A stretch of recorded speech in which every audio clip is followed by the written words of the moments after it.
इस कार्यक्रम के पुण्यार्चक हैं श्री कंवर लाल जी, महावीर प्रसाद जी पाटनी, आर के ग्रुप, मदनगंज, किशनगढ़, राजस्थान।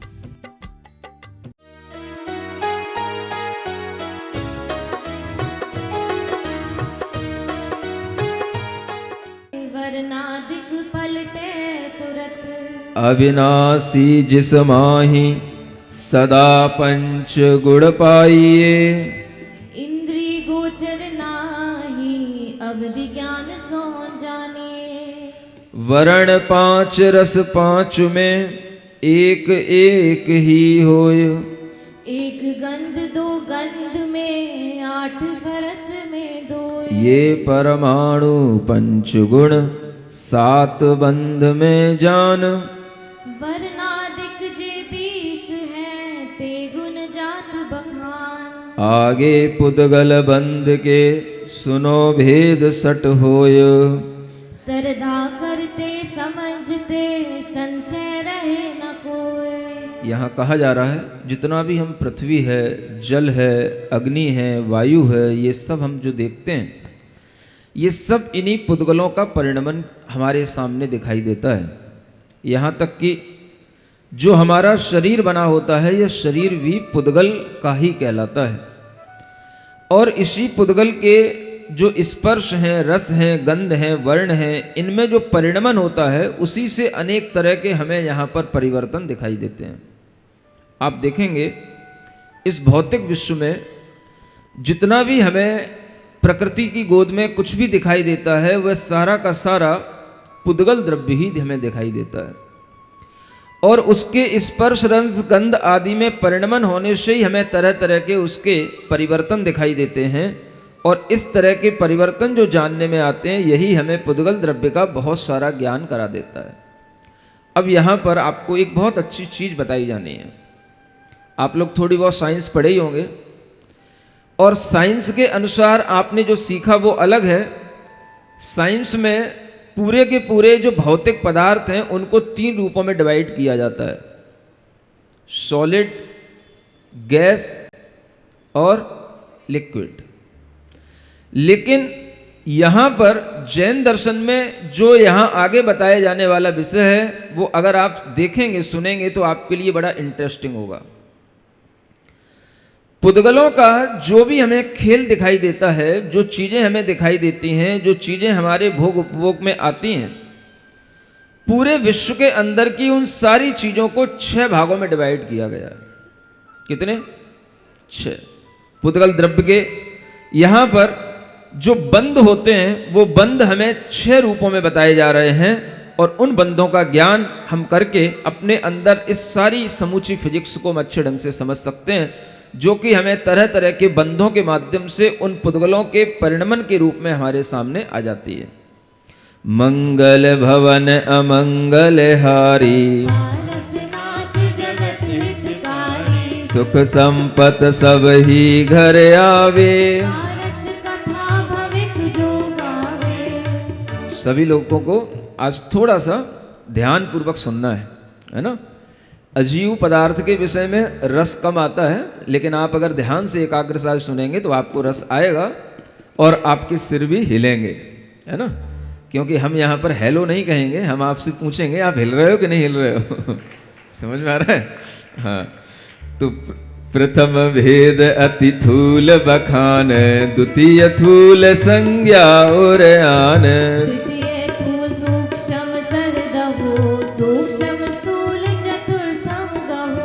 पंचम सूक्ष्म नाम गिनेह, षष्ठम अति सूक्ष्म सटयेह। अब इनको वर्णन विदंत, सुनो एक मन सो मतिवंत।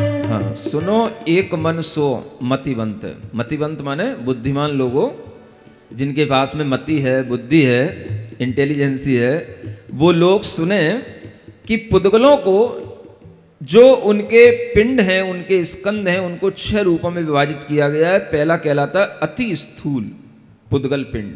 क्या बोलते हैं? अति स्थूल।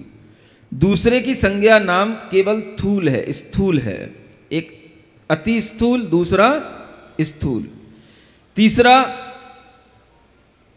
स्थूल सूक्ष्म, स्थूल के साथ क्या जुड़ गया? सूक्ष्म जुड़ गया। और चौथा सूक्ष्म स्थूल, अब सूक्ष्म पहले कहा जाएगा, स्थूल बाद में कहा जाएगा, समझ रहे हैं ना? और पांचवा सूक्ष्म रह गया और छठवां अति सूक्ष्म हो गया। सुन रहे? जैसे 6 काल आपको समझाए थे ना, सुखमा सुखमा, सुखमा सुखमा दुखमा, इसी तरीके से ये पुद्गलों के 6 विभाजन। आप देखें कि इस तरह का विभाजन देख कर के ही हमें समझ में आता है कि जैन विज्ञान में सर्वज्ञ जैसी कोई चीज है तो उसका स्पष्टीकरण या उसका प्रमाणीकरण इन ज्ञान के माध्यम से हो जाता है। सर्वज्ञ हैं, उन्होंने सारे पदार्थों को देख करके उसको 6 रूपों में क्लासिफाइड कर दिया। ये सर्वज्ञ के बिना और कोई नहीं कर सकता। और आप देखेंगे कि जो भी पदार्थ आपके डेली यूज में आते हैं, जिन पदार्थों से आप बहुत अच्छे परिचित हैं, वो सारे के सारे पदार्थ इन 6 कैटेगरी में ही आपके लिए डिवाइडेड हुए मिलेंगे। और वो 6 चीजें क्या हैं, एक एक करके यहां बताया जाता है। सब लोग अच्छे मन से बैठे हैं? हिल रहे हो? हाँ।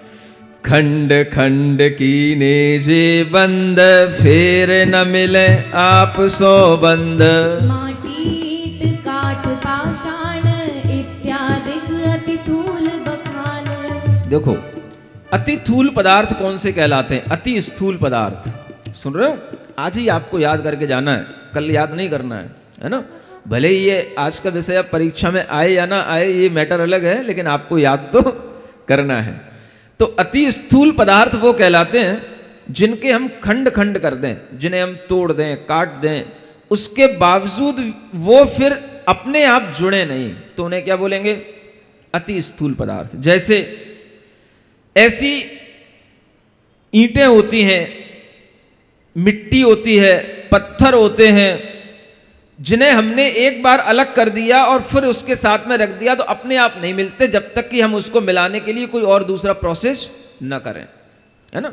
लकड़ी है, आपने उसके 2 पीस कर दिए, ईंटें हैं, आपने उसके 2 टुकड़े कर दिए, पत्थर हैं, आपने उसको तोड़ दिया, तो वो तोड़ करके आप उनको पास में रख दिया, वो मिलेंगे नहीं।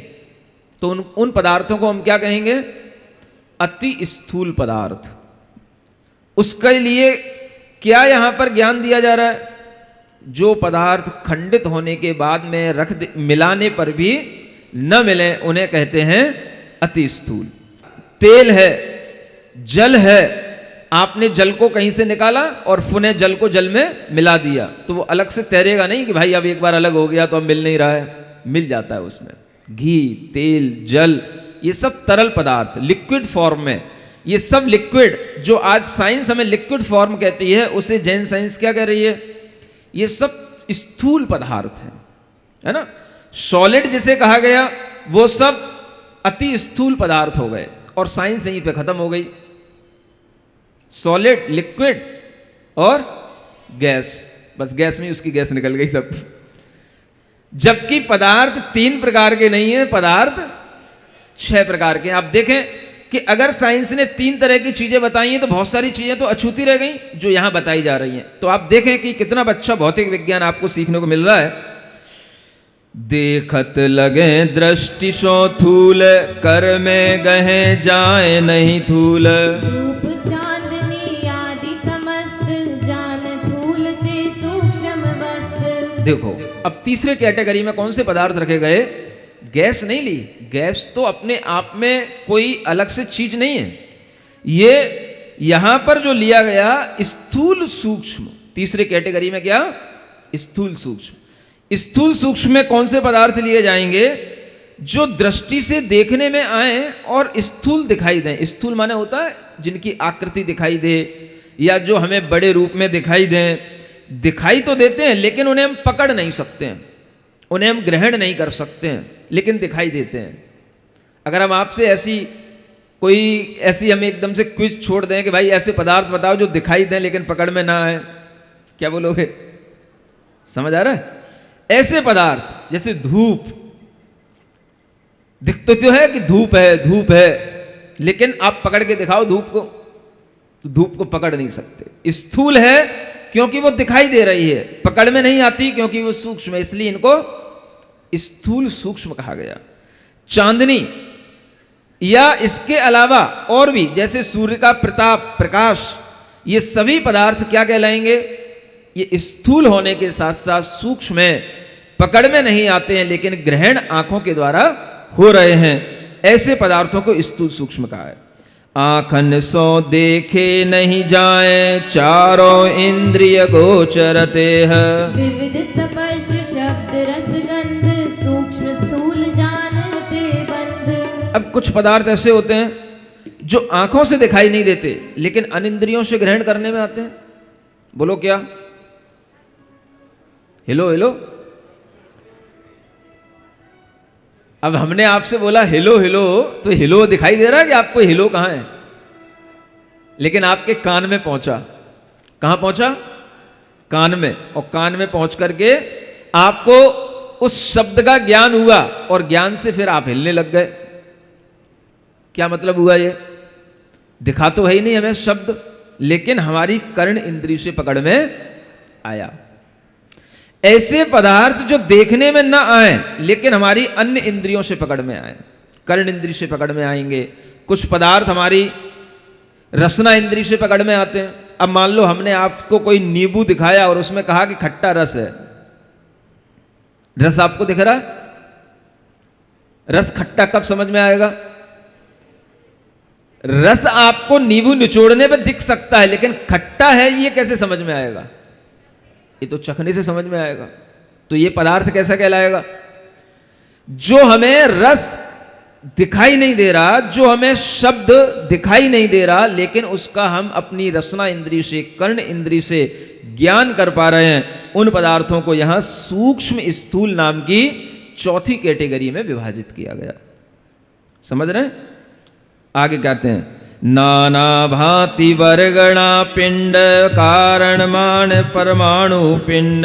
काही इंद्रिय गोचर नाही, ते सूक्ष्म जिन शासन माही। अब सूक्ष्म कौन से पदार्थ कहलाएंगे? जो हमारी किसी भी इंद्रिय के गोचर नहीं है, किसी भी इंद्रिय के लिए हमारा ऑब्जेक्ट नहीं बन सकते हैं, कोई भी इंद्रिय से हम उनको पकड़ नहीं सकते हैं। उन पदार्थों को क्या कहा गया? सूक्ष्म पदार्थ। वो कौन से हैं? हमारी आत्मा में कर्मों का बंध होता है। किसका? आपको बताया था ना कि कर्म भी एक मैटर है, पुद्गल का एक स्वरूप है, लेकिन वो हमारी आत्मा में ही बंध को प्राप्त होता है, उसे हम इंद्रिय से पकड़ नहीं सकते। वो सूक्ष्म है और इसी सूक्ष्मता के कारण से उसको पांचवी कैटेगरी में सूक्ष्म पदार्थ में रखा गया है। माने कर्मों का समूह, कार्मण पिंड, कार्मण वर्गणाएं, ये जितनी भी हैं ये सब क्या कहलाएंगे? ये सूक्ष्म पदार्थ कहलाएंगे। कर्म वर्गणा सो ही कहा, जो अति ही सूक्ष्म सरदहा। दुनुक आदि परमाणु बंध, सो सूक्ष्म सूक्ष्म सुन बंध। ये तो हो गया कर्म परमाणुओं का ये सूक्ष्म। और ऐसे परमाणु जो दो अणुक आदु के रूप में होते हैं लेकिन किसी वर्गणा के रूप में वो नहीं होते हैं, उन्हें हम किसी भी तरह से ग्रहण नहीं कर सकते हैं। जैसे कर्म को तो हमने ग्रहण भी कर लिया, लेकिन कुछ ऐसे भी परमाणु होते हैं, मान लो 2 परमाणुओं का एक स्कंद बन गया, 10-20 परमाणुओं का एक स्कंद बन गया, वो आपके तब भी पकड़ में नहीं आएगा। तो इस तरह के जो बंध होते हैं उन्हें सूक्ष्म सूक्ष्म कहा जाता है। समझ में आ रहा है? तो आपकी जो गैस है वो कहां रह गई? कौन सी कैटेगरी में आएगी बताओ? अब बोलो। छठी कैटेगरी में। इतनी सूक्ष्म थोड़ी ना होगी गैस तो सब कुछ। गैस का मतलब क्या है? जो हमारे लिए अन्य इंद्रियों का विषय बने लेकिन आंख का विषय ना बने। वो बताओ कौन सी कैटेगरी है? इतनी जल्दी भूल गए? क्या कहा था? जैसे धूप है, चांदनी है, ऐसे ही अगर हम समझे जो गैस हमें दिखाई दे रही है तो वो गैस को हम ले लेंगे स्थूल सूक्ष्म में, और जो गैस हमें दिखाई ना दे, अन्य इंद्रियों का विषय बने, तो उसको हम ले लेंगे सूक्ष्म स्थूल में। बस इतना सा वर्णन रह जाता है। इसके आगे जो कार्बन वर्गणाओं के रूप में सूक्ष्म परमाणु होते हैं, उनका जो समूह होता है वो विज्ञान का विषय नहीं, और अनेक तरह के ये जो धूप चांदनी आदि का ज्ञान है ये भी पुद्गलों के ही पिंडों का ज्ञान है, लेकिन ये भी विज्ञान का विषय नहीं। तो विज्ञान का विषय इतना अधूरा रहता है कि वह सूक्ष्मता तक कभी भी पहुंच नहीं पाता है। इसलिए ये 6 प्रकार के पुद्गल पिंडों का जो आपने ज्ञान किया, इन्हीं स्कंदों को जान करके आप जानना कि पूरे विश्व में 6 प्रकार के ही पुद्गल की ये पर्यायें हमारे ग्रहण करने में आती हैं और यही हमारे विषय बनती हैं। 6 प्रकार पुद्गल इह माही, मुख्य गौण समय गुण थाई। इन्हीं सो निर्पापत में लोक, और नदी के दो जो ठोक। शब्द बंद छाया तम जान, सूक्ष्म थूल भेद संठान।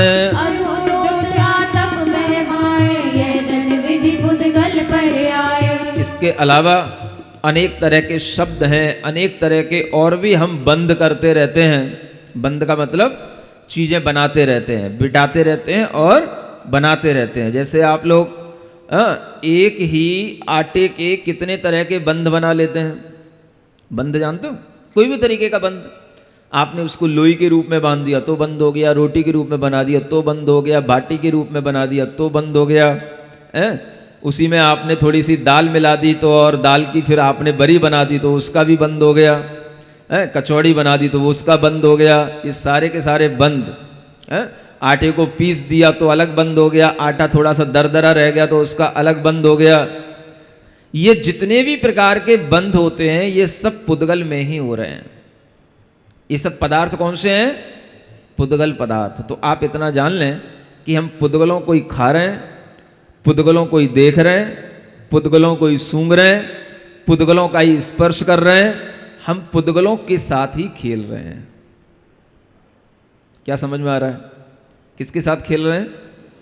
पुद्गलों के साथ। और हो क्या हो आप? हो क्या हो? पुद्गलों के जीवो। जीव पुद्गल के साथ खेल रहा है। सुन रहे हो? जीव पुद्गल के साथ खेल रहा है। अब इसी बात को हम यूं समझें कि जैसे कि आप तो चैतन्य जीव हैं, आप एक बहुत बड़ी चीज हैं और आप छोटे से पुद्गलों के साथ खेल रहे हैं, माने जिनमें कोई जान नहीं है, जिनमें कोई सार नहीं है। समझ आ रहा? आपका एक खेल कैसा है? जैसे आपने कभी छोटे से बच्चे को देखा होगा, उसे आप एक छोटी सी कार पकड़ा देते हो, है ना, बिल्कुल साबुनदानी जैसी होती है। नहीं समझे? हम जब भी कार देखता हूं तो मुझे वो साबुनदानी नजर आती है। थोड़ी सी बड़ी हो गई आपकी साबुनदानी, बात अलग है, लेकिन आपने किसी बच्चे को कोई छोटी सी कार पकड़ा दी और उससे वो खेल रहा है, तो आपको कभी कभी फीलिंग आती है, देखो बच्चा है इसलिए इसे पता नहीं है, इस छोटी सी कार से खेल रहा है। ऐसी फीलिंग आती है ना आपको? बोलो तो। ये भी एक मोटिवेशन का तरीका है।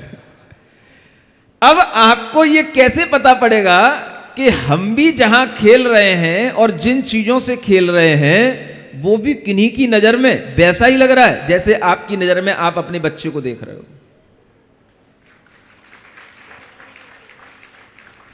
किसी के लेवल में, किसी के ज्ञान में वो चीजें वैसी लग रही हैं। उन्हीं को हम इंटेलिजेंट पर्सन कहते हैं, उन्हीं को हम ज्ञानी आत्मा कहते हैं, जिनकी दृष्टि में ये लगने लग जाता है कि देखो ये संसार के सब प्राणी किससे खेल रहे हैं, ये सब पुद्गलों के खेल हैं। अपने जीव आत्म तत्व को भूल करके ये पुद्गलों के खेल में मस्त हैं। घर में तरह तरह की वस्तुएं लाना, उनसे घर को सजाना और फिर उससे अपने अंदर ये फील करना कि हां हम भरे पूरे हैं। क्या महसूस करना? घर मान लो खाली हो तो कैसा लगता है? खाने को दौड़ता है महाराज। खाली घर खाने को दौड़ता है, इसलिए घर को भरा पूरा करके रखते हैं। मान लो एक ऐसा घर हो जिसमें कहीं कोई फर्नीचर नहीं हो, कोई भी आपके इक्विपमेंट्स नहीं हो, ना फ्रिज हो, ना कूलर हो, ना टीवी हो, ना कोई स्टैंड हो, कुछ नहीं हो, सिर्फ घर हो। ऐसे घर में रह सकते हो? ना कंप्यूटर हो, ना कुछ हो। क्या समझ आ रहा है? घर बनाने के बाद फिर घर को भरना पड़ता है, और इतना तक भरना पड़ता है कि हम उसमें ये भूल भी जाते हैं कि इस घर में कहीं थोड़ी बहुत जगह भी रखें, शुद्धि की जगह। कभी अगर हमें घर में मुनि महाराज को लाना पड़े तो थोड़ी सी जगह रहे घर में जहां मुनि महाराज आकर के खड़े हो जाएं, इतना भी भूल जाते हैं। समझ आ रहा है? इसलिए कई घरों में मुनि महाराज पहुंच नहीं पाते, और जो घर वाले ये चाहते हैं मुनि महाराज हमारे घर में आ जाएं, तो उन्हें फिर सारा फर्नीचर बाहर निकालना पड़ता है, सारे सोफा सेट, पलंग, टेबल, चेयर सब बाहर करनी पड़ती है, तब घर में थोड़ी सी जगह बनती है, तब कहीं वहां पर 10-20 आदमी खड़े होने की जगह बनती है, तब मुनि महाराज को लाया जाता है। समझ आ रहा है? ये हमने मेंटेलिटी बना रखी है, घर भरा भरा होना चाहिए। घर अगर खाली होगा तो वो आपको खाने को दौड़ता है, क्योंकि आपके अंदर एक भरापन तभी महसूस होगा जब सब कुछ घर में भरा हो। सुन रहे हो? इतना हम डिपेंड हैं दूसरे पदार्थों पर, पुद्गलों पर, और उससे हम डिपेंड होकर के हम अपने अंदर महसूस करते हैं कि हाँ हमारे पास में कुछ है, तो माने हम कुछ हैं। क्या समझे? हमारे पास कुछ है तो कुछ हैं, और जिनके पास में कुछ नहीं है तो वो कुछ नहीं है। समझ आ रहा? वो बात सही है। ऐसे गृहस्थ जिनके पास में कुछ नहीं है तो वे कुछ नहीं है, उन्हें कोई कुछ नहीं समझता है जिनके पास में कुछ नहीं होता है। सुन रहे हो? इसलिए ये कहा जाता है कि जिसके पास में टका नहीं है वो हमेशा टकटकाता रहता है। टका जानते हो? हाँ, यस् पार्श्वे टका नास्ति स एव टकटकायते, एक संस्कृत का सूक्ति वाक्य है। क्या समझ में आया?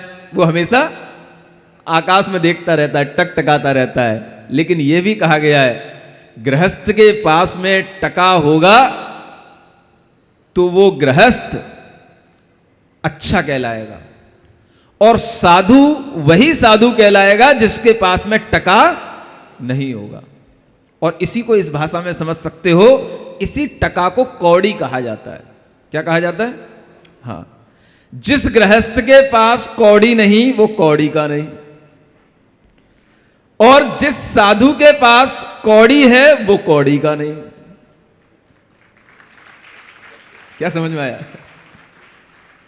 तो गृहस्थ के लिए चीजें जरूरी हो जाती हैं, लेकिन फिर भी भेद विज्ञान करना भी जरूरी होता है कि what is living being and what is non living being. क्या जीव है, क्या अजीब है, इसका भेद विज्ञान हमें इसी तरह के तत्व के ज्ञान से होता है। और जब ये तत्व ज्ञान आगे बढ़ता है तो फिर हम आगे बढ़ते हैं। जब जड़ जीव चले सतभाय, धर्म दरब तब करे सहाय। जलामीन को जल आधारे, अपनी इच्छा करत विहार। ये धर्म द्रव्य के विषय में कहा जा रहा है कि पूरे लोक में फैला हुआ एक धर्म द्रव्य है। जब यह जीव और जड़ पदार्थ चलते हैं तो ये धर्म द्रव्य उनके चलने में सहायक होता है। यो ही सहज करे थित होय, तब अधर्म सहकारी होय।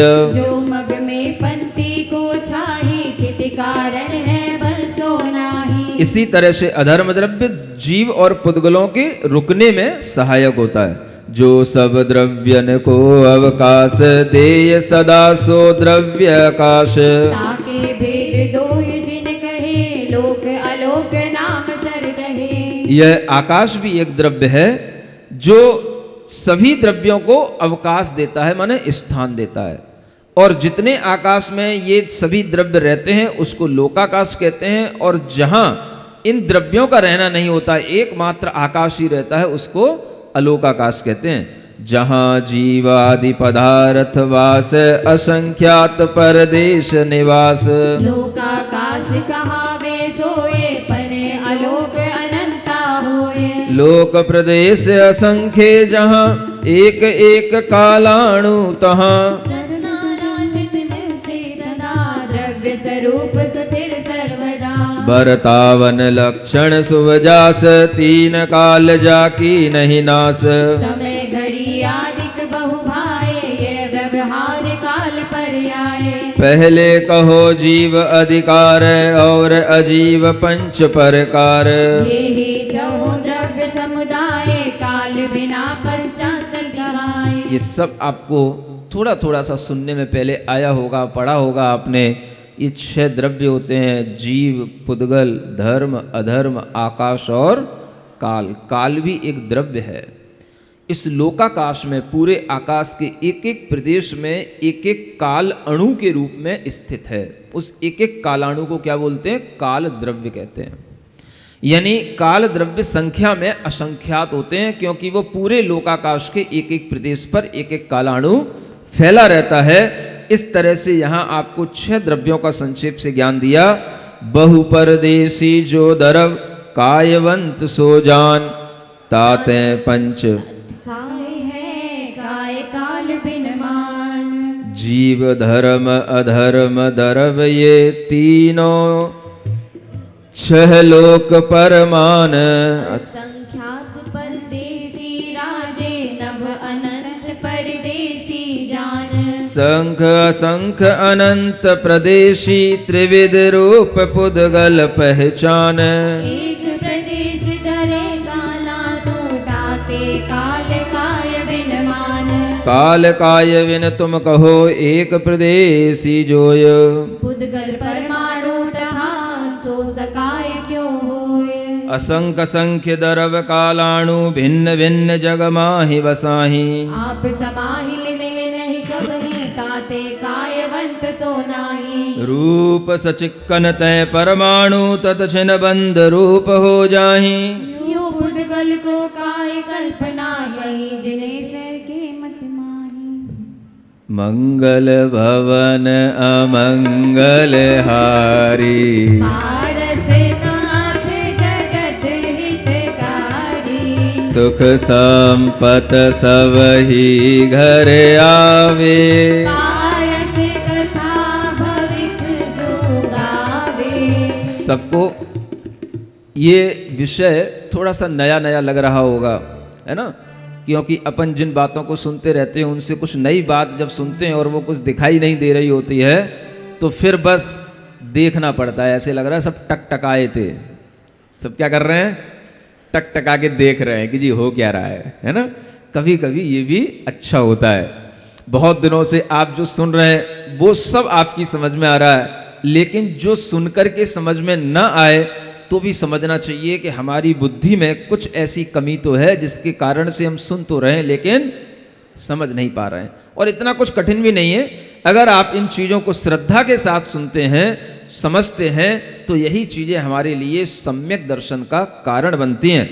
जितने न माने एक अविभागी, परमाणु रोके आकाश। ताकू नाम प्रदेश कहावे, देय जगत को वास। तहाँ एक कालाणु निवसै, धर्म अधर्म प्रदेश निवास। रहे अनंत प्रदेश जीव के, पुद्गल बंद लहे अवकाश। धर्म अधर्म काश और चेतन, चारों द्रव अरूपी गाये। ताते एक आकाश देश में, प्रभु सबके परदेश समाये। मूरतवंत अनंते पुद्गल हैं, उस नव में क्यों कर भाए। यह संशय समझाए, कहो गुरुदास होए हम पूछत आए। बहु प्रदीप प्रकाश, यथा एक मंदिर विषय। लहे सहज अवकाश, बाधा कछु उपजे नहीं। त्यों ही नव परदेश में, पुद्गल बंध अनेक। निराबाद निवसे सही, जो अनंत तो एक। जो कर मन को आगमन, आश्रव कहिए सोय। ताके भेद सिद्धांत में, भावित दर्वित होय। एक बात यहाँ बताई जा रही है कि हमने सुना कि पुद्गल अनंत होते हैं। कितने होते हैं? अनंत हैं। जीव भी अनंत हैं। और उन पुद्गलों में कुछ पुद्गल के पिंड अनंत वाले भी होते हैं, कुछ असंख्यात वाले भी होते हैं, कुछ संख्यात वाले भी होते हैं। तो पुद्गल के पिंड तो और पुद्गल के परमाणु तो बहुत सारे हो गए। और जो लोकाकाश है जहाँ पर ये रहते हैं वो केवल असंख्यात पॉइंट वाला है। तो उसमें ये अनंत प्रदेश वाले परमाणु कैसे समा जाते हैं, है ना? इसका उत्तर यहां दिया गया कि जैसे एक ही महल में हम बहुत सारी चीजें रखते हैं, लेकिन उसमें अगर हम दीपक का प्रकाश बहुत सारा भी भर दें तो कितने ही दीपकों का प्रकाश उसमें समा सकता है। प्रकाश कभी महल को तोड़ के फूट के बाहर नहीं निकलेगा। उसी तरह से ये द्रव्य अपने सूक्ष्म और स्थूल परिणमन के साथ में रहते हैं। जो स्थूल परिणमन वाले होते हैं उन्हें एक दूसरे के साथ रहने में बाधा आ सकती है, लेकिन जब सूक्ष्म रूप में रहते हैं तो उन्हें रहने में कोई भी बाधा नहीं आती। और परमाणु में इतनी तक क्षमता है कि एक परमाणु भी अपने में अनंत परमाणुओं को समा सकता है। उसी एक परमाणु के प्रदेश में अनंत परमाणु भी स्थित हो सकते हैं। ये एक अवगाहन की क्षमता परमाणु में भी होती है और आकाश द्रव्य में भी होती है। इसी अवगाहन की क्षमता के कारण से अनंत जीव, अनंत पुद्गल इस असंख्यात प्रदेश वाले लोक में रह जाते हैं, ऐसा यहां पर बताया गया। और इस तरह से 6 द्रव्यों के ज्ञान के बाद आपके लिए यहां पर अब आश्रव तत्व का ज्ञान दिया जा रहा है। मिथ्या अविरतति योग कसाय, दुखदाय ये सब चेतन को परिणाम, भावाश्रव इन्हीं को नाम। तिन्हीं भावन के अनुसार, लिंगवर्ती पुद्गल तिन बार, आवे कर्म भाव के जोग, जो दर्वित आश्रव लोग। ये तो आपको समझ में आ ही रहा है कि हम जो कर्मों के आश्रव करते हैं वो हमारे अंदर के मिथ्यात्व भाव, असंयम भाव, कषाय भाव और योग भावों के द्वारा उनका आश्रव होता है। और जो कर्म आश्रवित हो जाते हैं फिर उनका बंध होता है, उसी को हम बंध तत्व के रूप में कहते हैं। रागादिक परिणाम जिन सो चेतन बंधत है, भावन को नाम भाव बंध जिनवर कहो। जो चेतन परदेश पे बैठे कर्म पुराण, नए कर्म तिन सो बंधे, दर्व बंध सो जान। और ये सब चीजें आपको पहले अच्छे से बताई गई हैं डिटेल में। अब बस आपको थोड़ा सा सुनते चले जाना है ना। कभी कभी थोड़ा सा धैर्य का भी परिचय देना पड़ता है ना। और ये सब चीजें जो हम सुन रहे हैं, ये देख रहे हैं कि जो हमारी आत्मा के अंदर कर्म हैं उन्हीं कर्मों में नए कर्म बंधते चले जाते हैं, है ना। जैसे कि मिट्टी से मिट्टी चिपकती चली जाती है, जैसे कि जंग में जंग लोहे पे जैसे लगती चली जाती है, उसी तरीके से ये आत्मा में जो बंधे हुए कर्म होते हैं उन्हीं में ये कर्म और बनते चले जाते हैं और चिपकते चले जाते हैं। और इस तरह से ये कर्म के बंध की प्रक्रिया जो चलती है वो द्रव्य बंध कहलाता है। और जिन भावों से हम इन कर्मों को बांधते हैं उसे हम भाव बंध कहते हैं। इसी तरह से हमें संवर तत्व को पढ़ना है।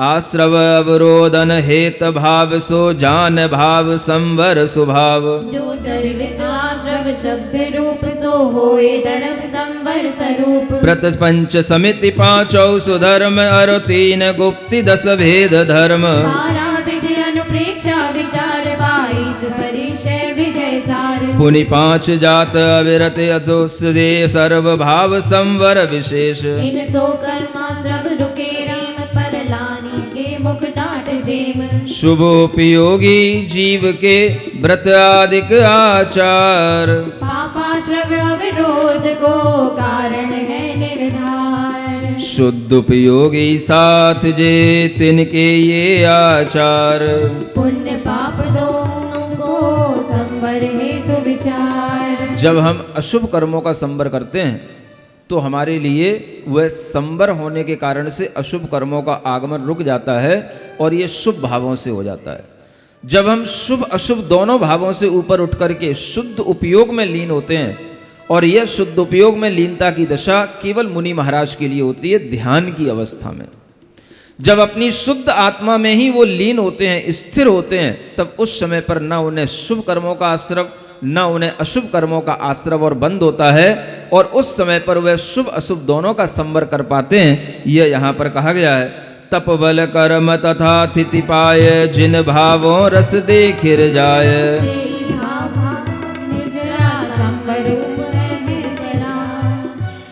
बंधे कर्म छूटे जिस बार, धर्म निर्जरा सो निर्धार।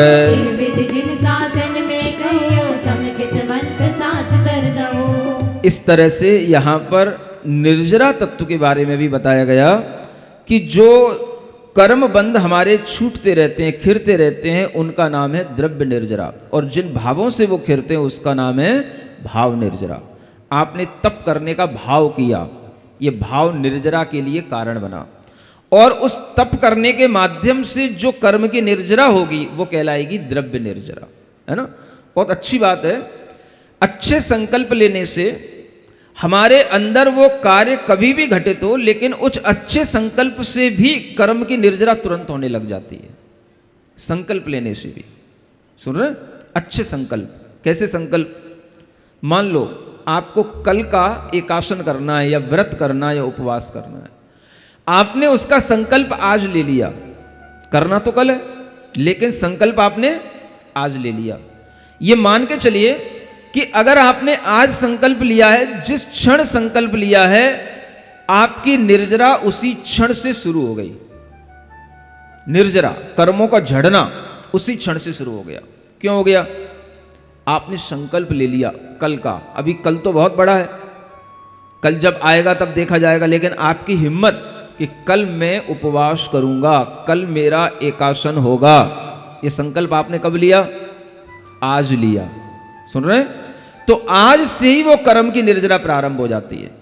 इस तरह से कर्म की निर्जरा के लिए संकल्प एक बहुत बड़ी चीज होती है, और संकल्प के माध्यम से वह कर्म की निर्जरा प्रारंभ होगी। और जब कल आप तप करेंगे, उस तप के कारण से जो आपकी आत्मा में कर्म के बंध चल रहे थे या पहले के बंधे हुए थे, वो झड़ेंगे कल और विशेष रूप से। क्योंकि जब आप एक टाइम भोजन नहीं करेंगे, उसके लिए कारण से जब आपके शरीर में शिथिलता आएगी, तो आपको शरीर से थोड़ा सा ममत्व भाव आपके अंदर कम होगा, और उसी ममता की कमी के कारण से वह कर्म की निर्जरा कल और विशेष होगी, वो द्रव्य निर्जरा कहलाएगी। भाव निर्जरा आज से ही शुरू हो गई, समझ रहे?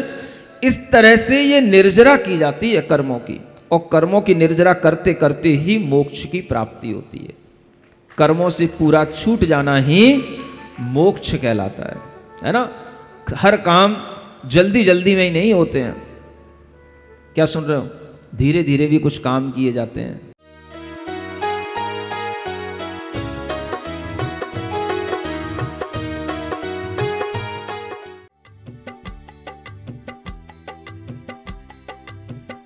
इस कार्यक्रम के पुण्यार्चक थे श्री कंवर लाल जी, महावीर प्रसाद जी पाटनी, आर के ग्रुप, मदनगंज, किशनगढ़, राजस्थान।